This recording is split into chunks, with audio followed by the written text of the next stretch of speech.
Oui, comment on allô? va? Oui, Ok, d'accord. Bonjour les amis, bonjour Biafrica. bonjour. Oui. C'est une situation déplorable, c'est une situation déplorable. Et on ne va pas revenir sur le comportement des démocrates, même à l'interne. Ça serait inutile d'en parler. Le mieux, c'est d'analyser et trouver une solution. Et moi, selon moi, c'est comment faire maintenant pour ne pas laisser le camp Patrice Talon faire son théâtre, aller aux élections. Parce que concrètement, vous savez, vous et moi, qu'il n'y aura pas élection. Ça ne sera pas une élection. Non, depuis 1990 jusqu'en 2016, on a fait des élections au Bénin. Mais depuis 2016 jusqu'à maintenant, il n'y a pas élection. Et ça serait la même. Parce que quoi?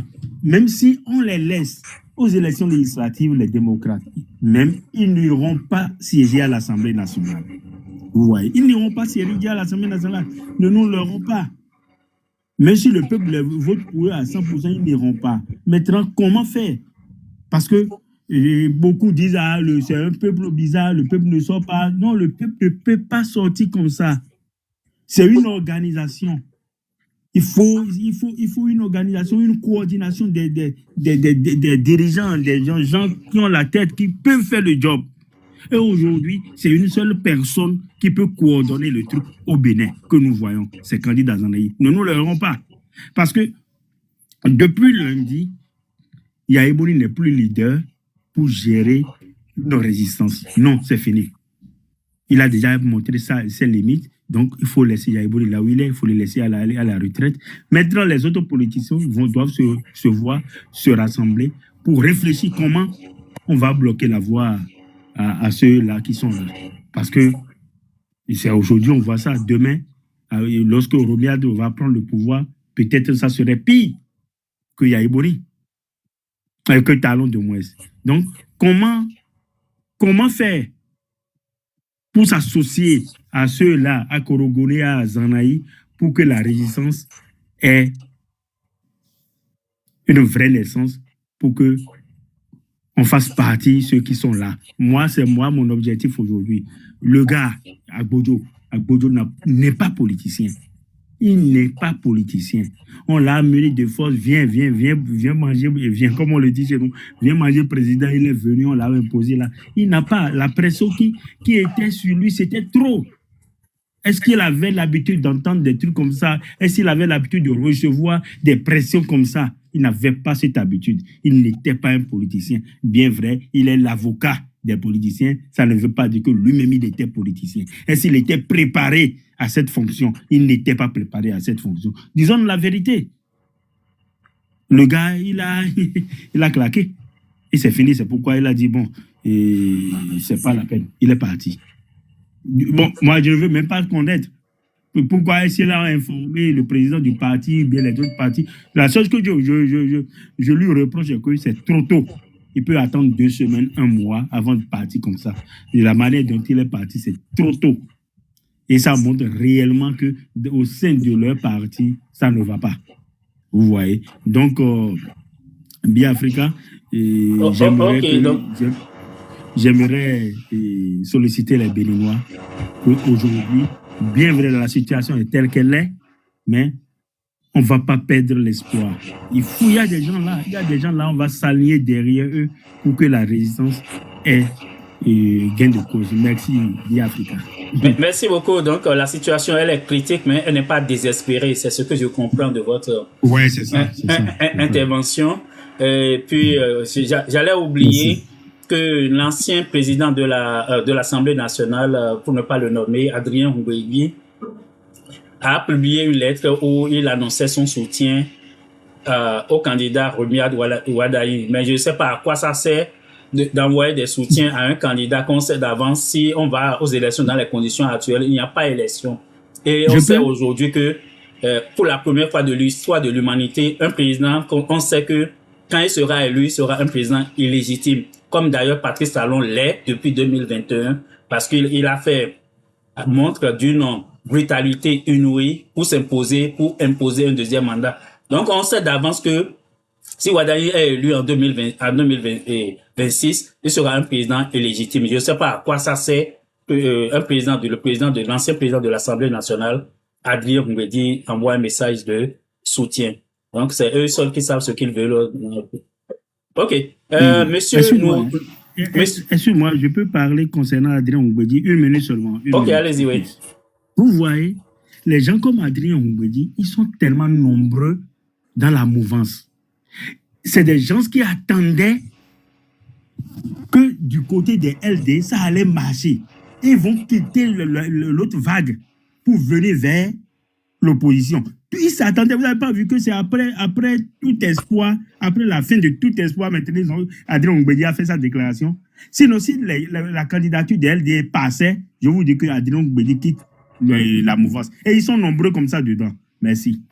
Merci beaucoup. On voit aussi l'activisme de l'ancien président de la Cour suprême, Ousmane Batoko. Mais bien vrai que Ousmane Batoko a dit sa position dès l'annonce de la candidature de Wada. Donc ça peut se comprendre. Mais dans tous les cas, on va vers un match amical si on allait aux élections dans ces conditions. Et je ne pense pas que ça intéresse quelqu'un. Même il était à la place de Wada. Il doit avoir honte de se faire élire dans ces conditions. Si c'est pour se faire élire face à Paul Roumpé, ça ne sert à rien. Dans un pays aussi pauvre comme le nôtre, il suffit juste peut-être de le nommer en conseil des ministres comme le prochain président de la République. Et puis, on aurait économisé des milliards, construit des écoles, construit des centres de santé un peu partout dans le pays. À quoi ça sert de gaspiller des milliards juste pour un match qui, c'est même pas, c'est loin même d'un match amical. Match amical aussi, on voit quand même les gens se préparent. Mais si c'est Paul Roumpé, moi, on va vers une compétition sous-régionale, je ne sais pas. Et si c'est le chef d'arrondissement du département du Monlo qui veut le nommer ou pas, je ne sais même pas où est-ce qu'ils s'en vont avec ce scénario-là. Mais ça insulte quand même l'intelligence des Béninois. OK, match de charité. OK, Monsieur Nouréni, allez-y, on vous écoute. Oui, bonsoir Biafrica, bonsoir le panel, bonsoir tout le monde. Un spécial bonsoir à mon frère Oba. Moi, je suis venu pour poser un problème. Je ne sais pas si le problème est bienvenu, mais j'en ai déjà parlé sur le panel de Oba. C'est un souci de santé, donc moi, j'ai lancé un panel par rapport aux effets secondaires de la vaccination de COVID-19. Par rapport aux politiques, je suis l'actualité dans mon lit, dans mon état de santé critique, et je suis les choses. Je ne veux pas me prononcer par rapport aux politiques pour le moment. C'est de solliciter l'aide du panel, notamment de Biafrica, à m'aider à ce que les autorités entendent ma voix par rapport à mon état de santé. Et si mon sujet est bienvenu, je vais dire quelques petits mots sur ça et répondre éventuellement. Oui, on vous écoute, vous pouvez y aller, il n'y a pas de souci. Voilà, merci beaucoup, Biafrica. Actuellement, je suis dans mon lit. Et je souffre des effets secondaires de COVID-19. C'est une très longue histoire, ça date. C'était dans le temps contraint obligé. On ne vous entend pas bien, hein. Votre connexion n'est pas stable. Ça va, bon, c'est mon état de santé aussi. Je vais essayer de me porter un peu.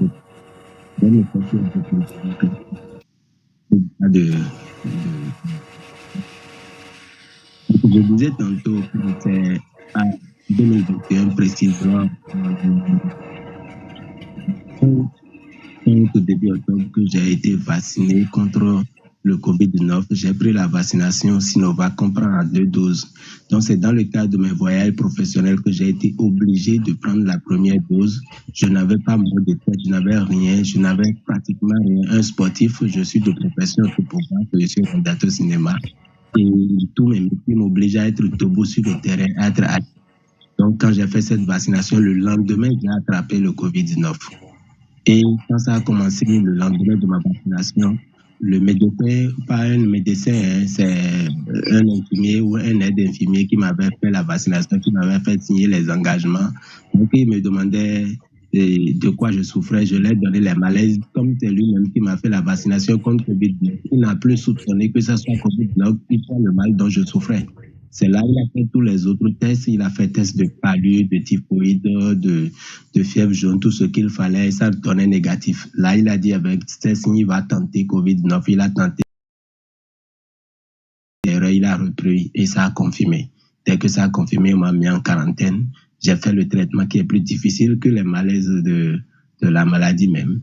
Et quand j'ai fini, le lendemain de ma guérison, puisque ces 2 doses, j'étais déjà programmé, j'ai pris la 2e dose encore. Et c'est de là maintenant, par la 2e dose, que j'ai commencé par avoir des faiblesses au niveau des membres inférieurs, des membres et des fourmillements. Et je n'ai plus la sensation, même si mon stick me pime, je ne sens plus. Et petitement, ça s'est commencé par affaiblir.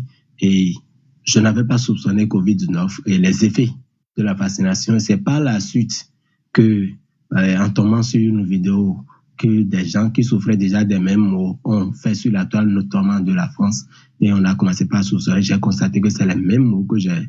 Et c'est là que je me suis dirigé vers la direction de ceux qui, de prise en charge.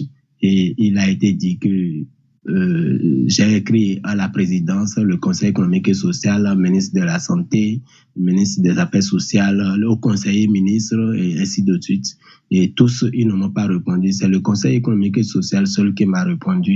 Et ils m'ont demandé de saisir le ministère. Ils m'ont saisi le ministère en tant qu'institution. Tous les jours, ils m'appellent pour demander si j'ai eu des gains de cause. Je n'ai pas eu de gains de cause. Et tous les jours, mes membres s'affaiblissent. Actuellement, je suis couché. Je n'arrive pas à aller vaquer à mes occupations. Or, je suis un père de famille. Je suis un jeune. J'ai aussi des ambitions. Je suis encore dans mes études du 3e cycle.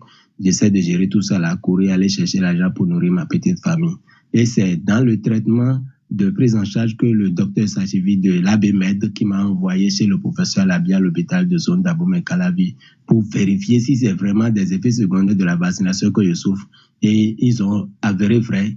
Et il m'a envoyé chez le neurologue. Et le neurologue traitant m'a prescrit un produit qui s'appelle Isolone. Et c'est ce produit qui a eu de surdosage qui a révélé le gène de diabète qui était déjà dans mes gènes. Parce que mon papa en avait souffert avant de mourir. Et ça a fait sortir diabète. Je suis rentré en crise diabétique. J'étais à taux de 4 diabète quand je suis allé à l'hôpital de zone en soins intensifs. Et ils ont commencé par m'injecter des sérums glucosés encore. Ça s'est imprévié. Je suis rentré en crise. J'ai fait une semaine sans voir la couleur du jour dans le soin intensif jusqu'à ce que ma respiration a repris. J'ai repris vie. Sinon, j'ai pleuré de la mort de justesse.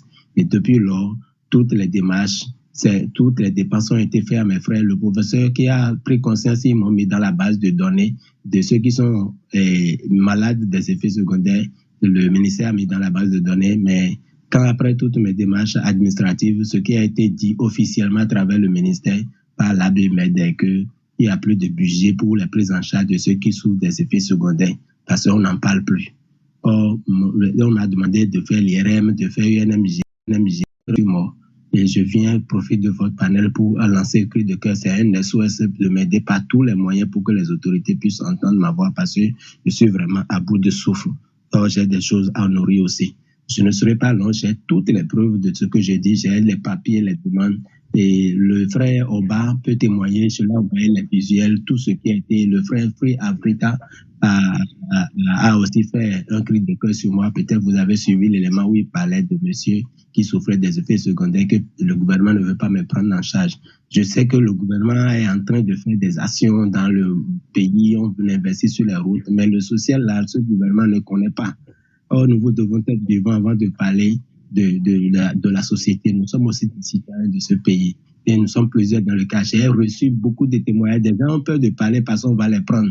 Et quand on était dans le ministère, le conseil juridique du ministre qui était avec l'ABMED me disait que moi, je parle sur les réseaux sociaux et si je connais la loi numérique. Je leur dis que je suis bien conscient de ça. Je préfère parler avant de mourir que de ne rien dire mourir, que je vais trop en parler.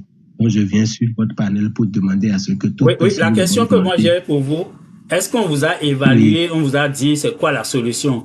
Qu'est-ce qu'il faut? C'est ça?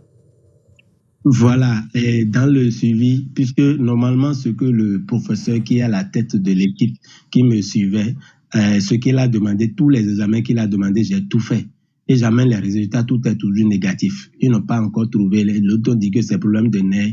Ils m'ont envoyé au CNHU, le professeur neurologue m'a mis dans leur scanner, il a vérifié tout mon nerf, je n'ai pas de problème de nerfs. Donc, ils ont demandé, dans la demande qu'ils ont adressée au ministère, c'est de faire des examens plus poussés, plus chers, plus élevés de niveau supérieur avant d'identifier exactement là où j'ai le mal. Actuellement, j'ai des douleurs lombaires jusqu'aux orteils. Je suis debout comme ça, cloîtré. Et je ne sens même pas la chaleur, les brûlures de toucher. Et je suis là, des mots m'arrivent, parfois c'est mots de tête, je grelotte, plein de mots qu'on n'arrive même pas à diagnostiquer. Donc, comme examen, les autres, ils ont demandé à ce qu'on fasse des examens plus pointus, plus poussés, qui coûteraient plus cher. Peut-être je devrais de même être évacué. Mais le ministère ne répond pas dans ce sens. Le DG de l'ABMED m'a dit, le professeur m'a dit que voilà, le PV, ils ont fait un codis en mon sujet seul pour adresser au ministre. Le ministre ne réagit pas. OK.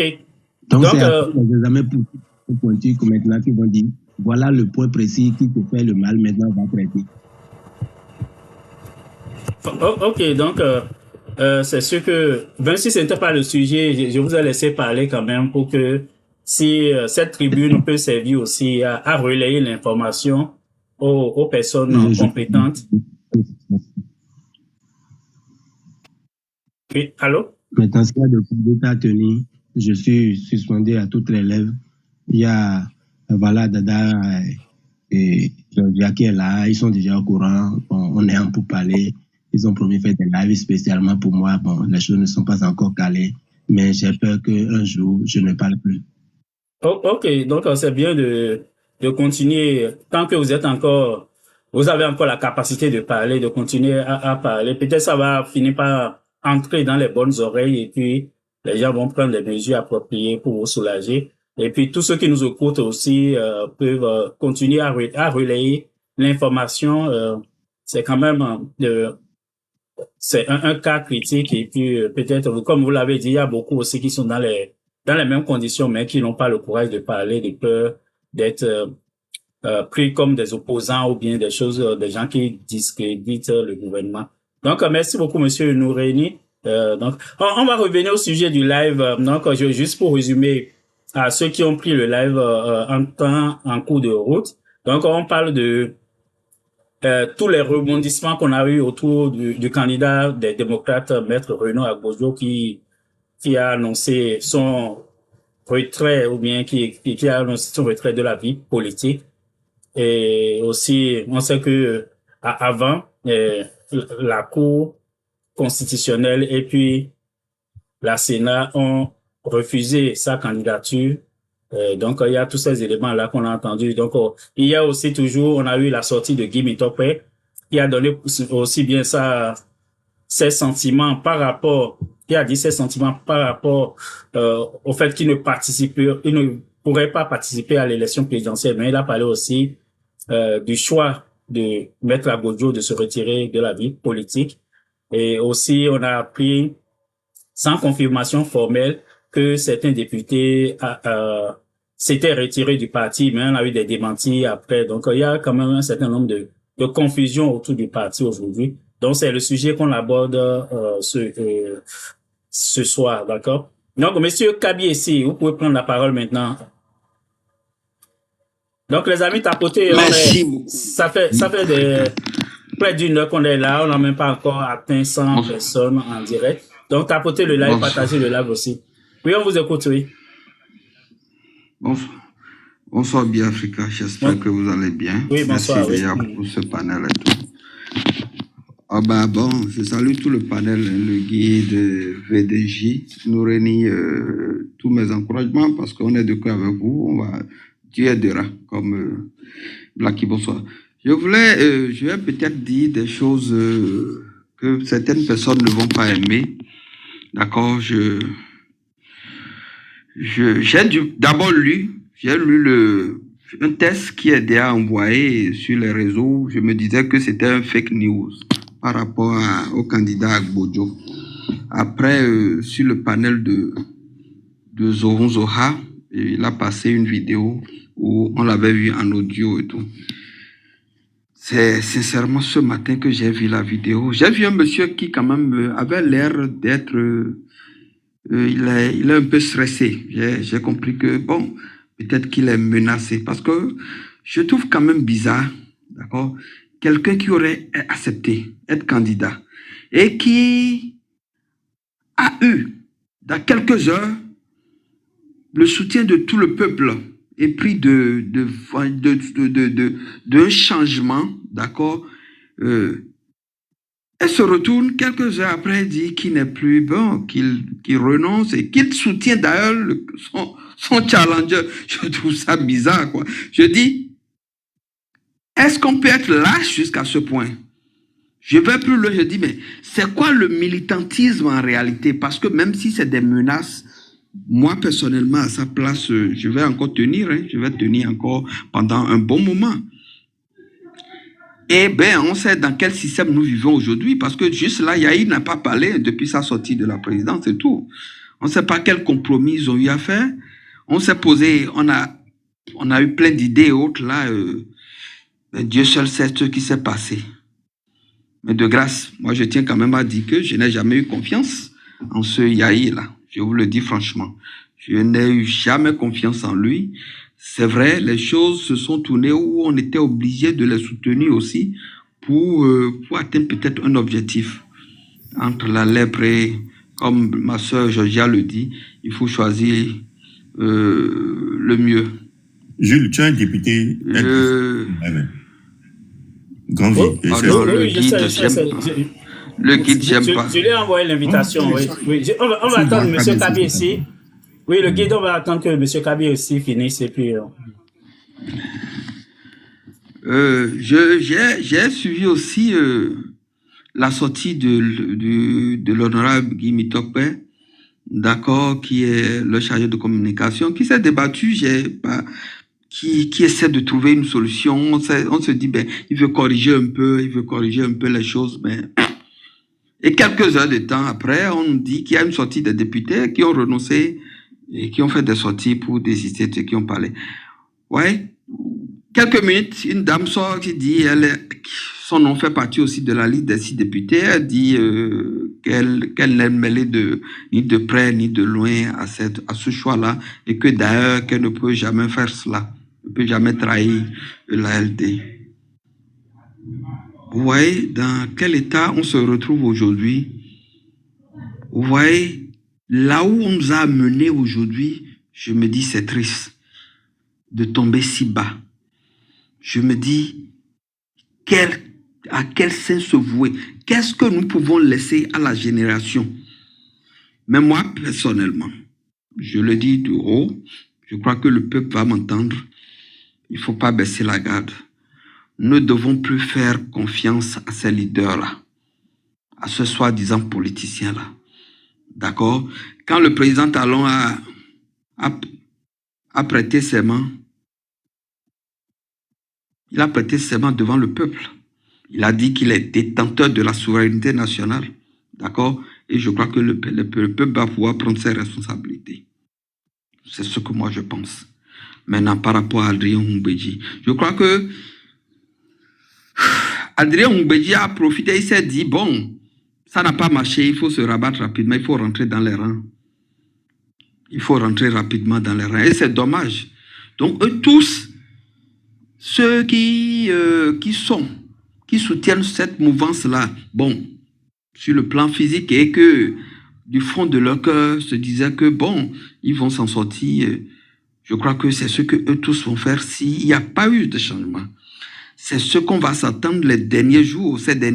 Beaucoup vont sortir maintenant pour ceux qui ne sont pas sortis juste là pour soutenir le candidat, ou bien le candidat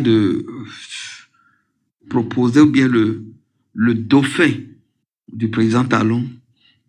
D'accord, tous vont sortir maintenant pour soutenir certainement dans l'espoir que, bon, les choses vont changer et que dans l'espoir que le peuple va pouvoir prendre ses responsabilités. Je dis encore au peuple béninois, soyez éveillés et ne vous laissez pas faire. Merci beaucoup, Biafrica. Je vais m'imiter d'abord. Ok, merci beaucoup, les amis. Tu peux prendre la parole maintenant, juste pour le débat général, oui. Ok, merci beaucoup, Nathiano de Procomito. Vraiment, nous allons vivre loin. Bon, nous devons des filles. Mais clé de mouvement sont les des bébés. Mais que vous premier bon maintenant c'est que maintenant do code bon nous commettons na wuli a nyumba wuli dom wuli de mena bato no mi bon maintenant tout lo que diero na jawa lo me bi ho gbe jama mi tout mon ka je kan ho lo me ama ngo medicine kona ilo ya même ko don de tout edile me de bu mi tout mon mi versi do que de gbe yon no mi yon no me no we do na jawa wa je bo tie ni obe yo ti nous poussons nos bons journaux d'argent nous voyons kasa journaux nya nous wa jete yo mi versi no que na famille des sur domi de do ya dig don mi do me biwe do zorundo ko me bi si se do zorundo ko me na biwe be na ri mo hobi bede bo no do mi na kuto ko ani wa do na je to mi to mene et to do na je we e khre do que au démission de maître Bojo na il a été menacé. Il a une main invisible derrière lui. Il avait une main visible. Mais honorable Rodion, et donc, écoutez mon président, l'autre prend décision ton. Et prend décision ton. C'est que, il y a des sous-noms. Bon, tout est midi. C'est parce que vous menacez ton. Et qu'a fait ton poisson ton pot.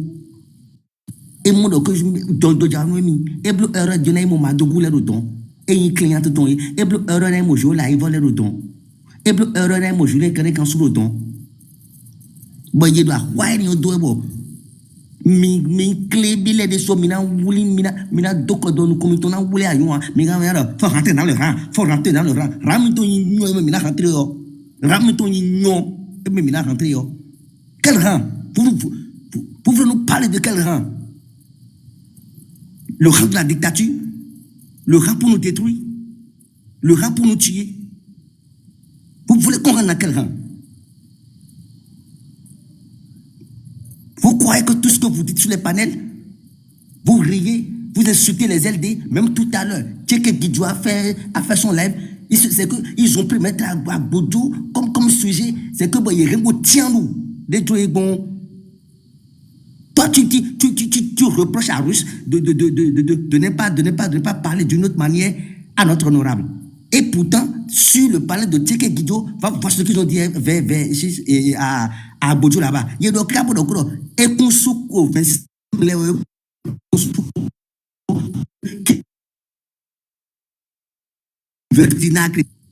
faut pas me faire vomir des choses ici. Faut pas me faire vomir des choses ici. Parce que vous n'êtes pas correct. Vous n'avez pas de leçon à donner à qui que ce soit. Je parle de vous les clébés là. Vous n'avez pas de leçon à donner à qui que ce soit. Si le Russe parle, toi tu tais. Il doit vider ce qu'il a dans son ventre. Il doit vider ce qu'il a sur le cœur. Voilà. Vous n'avez pas de leçon à donner à qui que ce soit. Parce que je reste en commentaire sur vos lives et je vous écoute attentivement. Si vous venez ici, c'est pour jouer des saints. Quel saint vous voulez jouer? Vous croyez que vous connaissez plus ce qui? Allez dire à votre dictateur là, ce qu'il veut semer là, que c'est très grave. C'est grave pour vous, c'est grave pour lui, et c'est grave pour tout le monde. Je vous en prie. Il est temps qu'on se lève comme un seul homme. Mais si vous ne voulez pas, vous croyez que c'est nous qui allons le faire pour me déminer à Digban Amido? À Digban Amido, on va rester ensemble pour le faire. Nous allons subir les mêmes sorts. Après, c'est pour dire que les autres sont à l'étranger. Étranger, là, c'est quelque chose. Hein? Les Djenotés sont en exil. Vous n'avez pas pris un exemple sur ça. Vous n'avez pas pris, vous n'avez pas pris un exemple sur Homeki. Vous n'avez pas pris. C'est qu'il n'y a pas d'exemple. Il n'y a pas d'exemple. Vous ne voyez pas les choses. Mais vous avez quoi là? Ah voilà, il est venu. Il est venu. Corvi est venu dans le live. Il veut dire quoi? Voilà quelqu'un. Voilà quelqu'un. Un Corvi, un pleurnichat. Voilà quelqu'un. Oh, lui qui pleurait. Au moment où il était au Guinée, bon, on va via Peweo, bon, le talon zoom Peweo, et il y a le talon, c'est un loge bleu avec Bedi.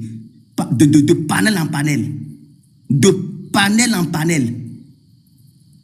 Il a oublié, on va lui rappeler ses faits. Voilà, c'est ceux-là qui vont nous détruire. C'est ceux-là qui sont en train de nous détruire. Je parle bien de Bertin Kovi. Lui qui avait dit dans ce pays, depuis Guinée, il avait envoyé des audios.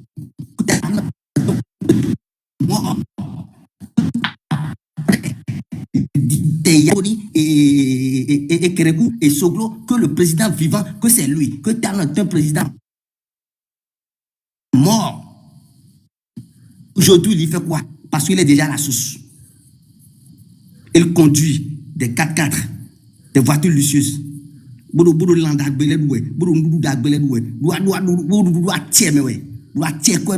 Et il est fier.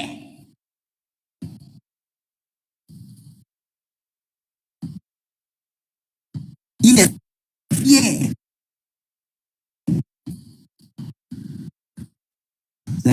Oui, le porte-parole. Le porte-parole. Ça rate un peu, je ne sais pas si c'est à votre niveau. Parce qu'on ne vous entend pas bien, ça coupe. Dans quel produit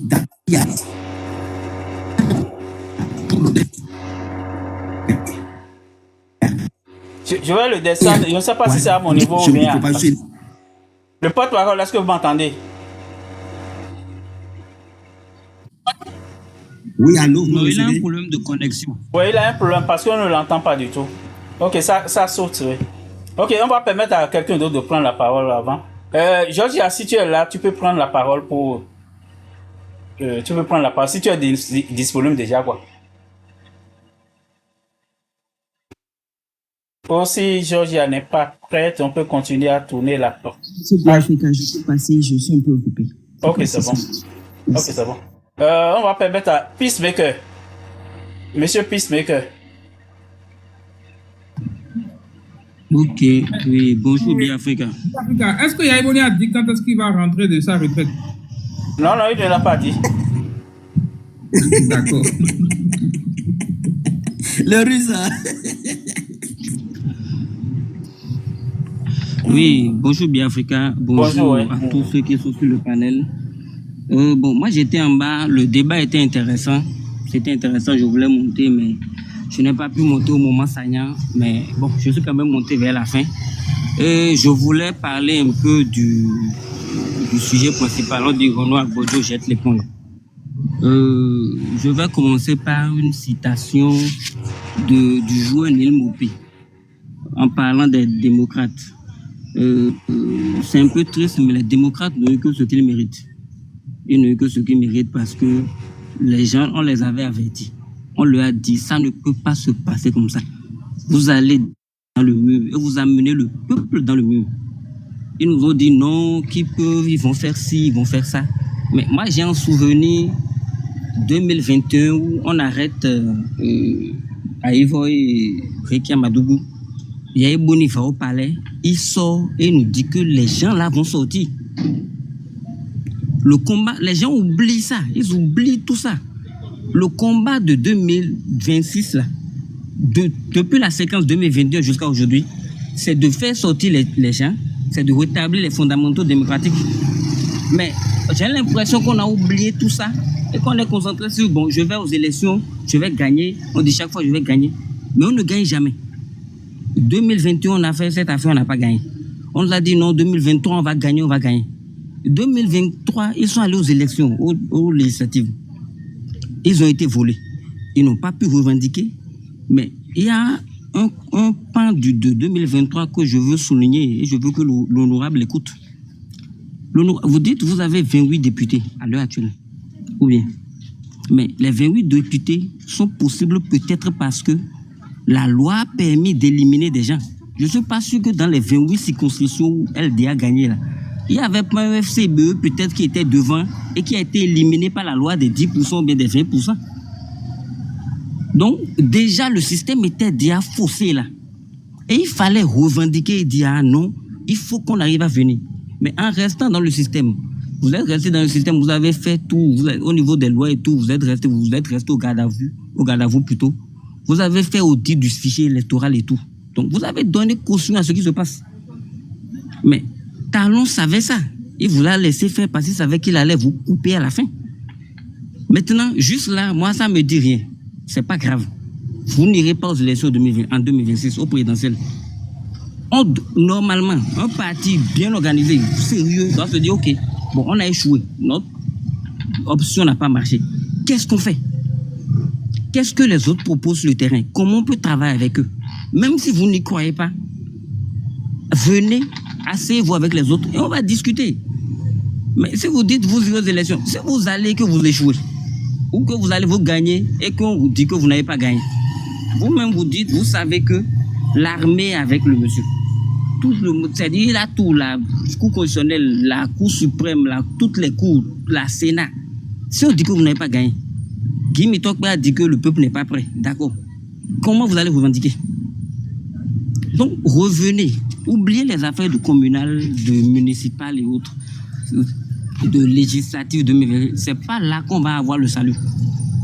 Revenez, réasseyez-vous avec les gens, que ce soit Vague Orange, ceux qui veulent aller vers Kémy Séba, que ce soit Résistance nationale. On ne peut pas gagner la dictature par les élections. Ça ne peut passer que par la coercition populaire. C'est-à-dire, on finira un jour par s'asseoir parce que le peuple a dit tout le monde doit être assis. Et tout le monde vient à égalité. On dit, cette loi-là, on ne veut plus. Et on réinitialise le système. Si on ne fait pas comme ça, on ne gagnera pas. Bon, je reviens maintenant sur le discours de Yaya Boni. Le discours qu'il a tenu tout à l'heure. Bon, moi, j'ai trouvé ça, je ne vais pas dire le mot, je ne vais pas dire pathétique. Mais je le dis quand même parce que Yaya Boni nous dit aujourd'hui que Talon veut tuer l'opposition. C'est-à-dire qu'il n'y aura plus d'opposition, il va rester la mouvance seule. Mais la mouvance seule, il n'y a plus d'opposition au Bénin depuis 2021 ou bien 2019 même. Ça avait commencé depuis, en acceptant la loi. Dans la loi qui permet au LD d'avoir 28 députés. Les LD oublient qu'eux, ils ont éliminé les gens. Ils ont éliminé des gens qui sont pro-Adjavon. Ils ont éliminé des gens qui sont pro-Candide Azanaï. Ils ont éliminé des gens qui sont pro-PCB. Ils ont éliminé toutes les autres composantes de l'opposition. Donc, ils ne savaient pas que la loi allait un jour les éliminer. C'est pour ça les gens du pouvoir, les gens qui soutiennent le pouvoir, qui sont sur le panel et qui crient « Ah, c'est bon, c'est bon ». Le temps viendra où aussi sont éliminés. Donc, les LD et Yaya Boni en tête doivent comprendre. C'est vrai que peut-être dans le parti LD, il y a des gens de bonne volonté. On ne peut pas savoir, c'est possible. Mais la résultante de l'action de LD aujourd'hui désactive le peuple. C'est-à-dire, si le peuple sait que demain, LD n'existe pas, il n'y a pas cette possibilité-là, on n'ira pas aux élections, et qu'il y a à se former, à s'organiser face à la dictature, l'attitude sera différente. C'est pas si une partie du peuple a encore espoir que non, on ira aux législatives en 2026, puis on va changer la loi pour faire sortir, comment on appelle, Aïvoy, Matougou, et on ira en 2031 maintenant gagner le poids. C'est déjà trop long. Les gens vont encore mourir. Il faut qu'on s'asseye et qu'on s'entende. Et quand je parle de coercition populaire, je ne parle pas de violence. Ceux qui disent non, on va sortir le peuple, non. Ce n'est pas une question de violence. Ce n'est même pas quelque chose de sorti forcément dans la rue. Ce n'est pas forcément sorti dans la rue. La coercition populaire, ce n'est pas quelque chose qui se fait par des gourdins ou bien, non. Même dans l'attitude, dans l'organisation, dans, je ne sais pas, l'entente, dans la solidarité, on arrive à faire des choses. Simplement, ça existe, ça s'est passé dans plein de pays. Je donne un petit cas, un cas simple, ou bien je donne un exemple simple, ou bien, je vais dire un exemple, une idée simple, voilà, une idée simple. On sait que à l'heure actuelle, le président ou la machine gouvernementale est très installée dans le secteur de l'agriculture. S'il y avait des coopératives agricoles solides qui s'organisent et qui boycottent les cultures de rente, le gouvernement est obligé de les écouter. En tout cas, sur leurs conditions de vie, ils peuvent continuer à faire des cultures vivrières et tout, mais ils boycottent toutes les cultures de rente. Le gouvernement sera obligé de les écouter parce que le gouvernement a des intérêts là. On n'a pas fait violence sur quelqu'un, on n'a pas tué quelqu'un, on n'a pas attaqué quelqu'un. Mais il y a plein d'actions comme ça qui peuvent être menées. pour arriver à l'objectif. Parce que l'objectif, c'est rétablir la démocratie, c'est-à-dire avoir les libertés, nos libertés qu'on n'a plus, et c'est libérer les prisonniers. Donc, j'aimerais, ou bien je voudrais passer par le canal là, le panel là, pour passer ce message. C'est pas foutu. Tout ce qui est foutu là, c'est les élections. On n'aura rien, on n'obtiendra rien si on va aux élections aujourd'hui. Ce qu'on peut faire, c'est se retrouver sur les manches, se mettre ensemble, s'organiser et aller en découdre avec le système. Directement. Il n'y a pas. On a fait élection sur élection depuis 2019. Les gens nous ont tout vendu. En plein processus, on a arrêté, on est allé à l'Assemblée changer la loi. Donc, on ne gagnera pas. Il faut que le Béninois comprenne ça, qu'ils ne gagneront pas. Même les législatives, les gens n'iront pas, les démocrates n'iront pas. Ils ne savent pas, ils n'iront pas. Ou s'ils vont, ils n'auront pas les 20%. Il faut qu'ils... Tant qu'on ne viendra pas, on n'assimilera pas, on n'acceptera pas ça, Talon restera là jusqu'au bout. Donc, c'est ce que j'avais à dire. Merci beaucoup. Merci beaucoup.